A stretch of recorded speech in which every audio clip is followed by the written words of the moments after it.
I'm 34 male with a wife and a baby on the way who is living in a HCOL area. Both my wife and I are highly educated but not high-income earners due to the lack of opportunities in our city. We're currently living in Santa Barbara, and it's beautiful here. We realize we're privileged, but we've been planning on moving to Boise, Idaho so we can provide our baby a childhood outside of a one-bedroom apartment. My parents are ecstatic about the baby and are sad that we plan on moving. So they offered to pay a 20% down payment for a house which would be about $200,000 to entice us to stay in Santa Barbara.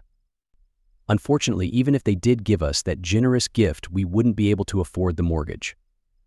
So I offered a compromise that we would move to a closer and not out-of-state city and they could give us $100,000 instead, and they flat out refused, saying anywhere more than 30 minutes away would disqualify us of any gift from them.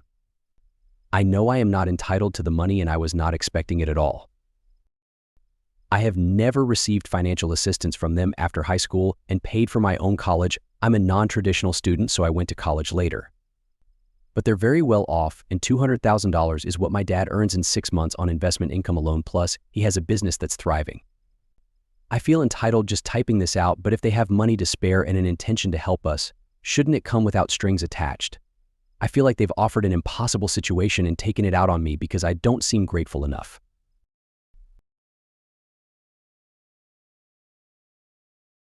This happened several years ago, and it still makes me angry whenever I think about it. My dog was not feeling well and we were sitting in the waiting room of the vet's office. A family sat down across from me, and the father saw my dog and told his daughter to go meet the lassie dog. She looked like she was about 2 or 3 years old. Everything was fine until she decided to start climbing onto his back. I said, "No, he has arthritis and doesn't feel well. Please don't do that." The girl's father jumped up and ran over and started screaming so close to my face that I could feel his spit. He said I had no business bringing a dog like that in here if it wasn't good with kids, and there was something wrong with me if I wouldn't let a lassie dog play with kids. I told him that he had arthritis and was not feeling well, and I did not want her trying to ride him. He verbally abused me some more and told me to take the dog out of the vet's office if it wasn't okay for his daughter to play with him.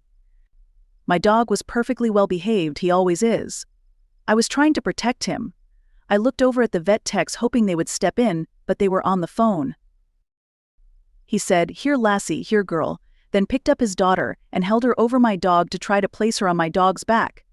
I grabbed my dog's leash and pulled him out from under her just in time, and the kid started to whine. I said, "He's a boy and he's here to see the vet. He is not a horse and he's not here for your kid to ride." This resulted in a lot more verbal abuse from him, and I kept wishing the vet techs would get off the phone and do something. He was still berating me when a vet tech called my name and led me and my dog into an exam room. My dog was treated for gastroenteritis and recovered just fine.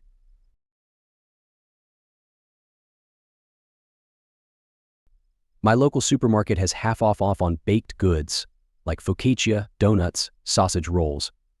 Every evening at 8 p.m. sharp, I normally take advantage of this if I just can't be bothered with cooking, or if I've been so busy that I didn't have time for it. Well, went there today, it's first come, first takers, and I'm starting to fill up some of the store-supplied plastic bags with items. Today was pizza rolls, donuts and muffins where I got the last donuts of the day, and while I usually have my headphones on at high volume, one decided to pull one of the sides slightly off so I can hear if someone is passing behind me or waiting to get to the goods too.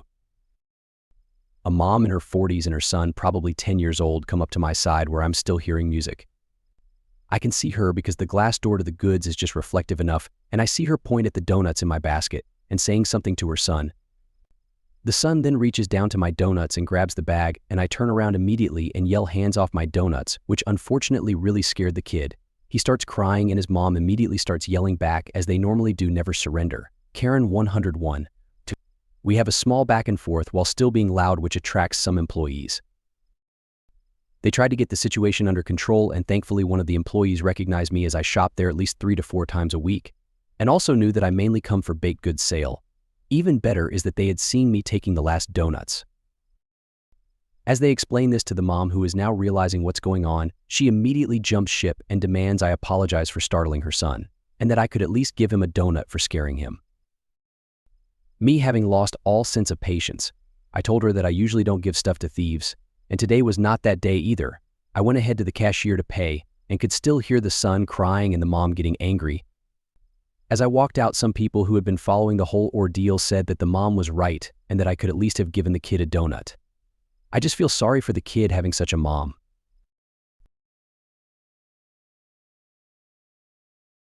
My father is the literal definition of a narcissist. He abused me for my entire childhood, so much so that I got diagnosed with PTSD and countless other things at the age of 17. So last year my dad took my mom out to a restaurant on our country's Liberation Day. My mom had absolutely no idea what was about to happen. He proceeded to tell her that he found someone else that is so much better than her, and they had a connection that's way deeper than anything he's ever felt for her before. And that he decided to tell her on Liberation Day because it is his liberation from her.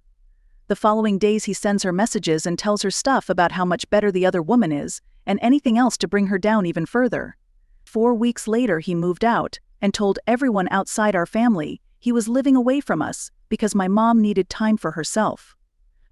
He tried to stay in touch with me and my sister, but I already didn't want him in my life, and he's also sending abusive and mean messages to my mom, so I have started ignoring him.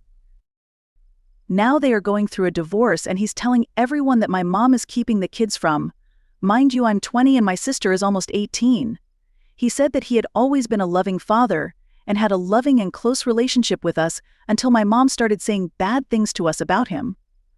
I can't even comprehend what mind gymnastics you have to do for this type of delusion.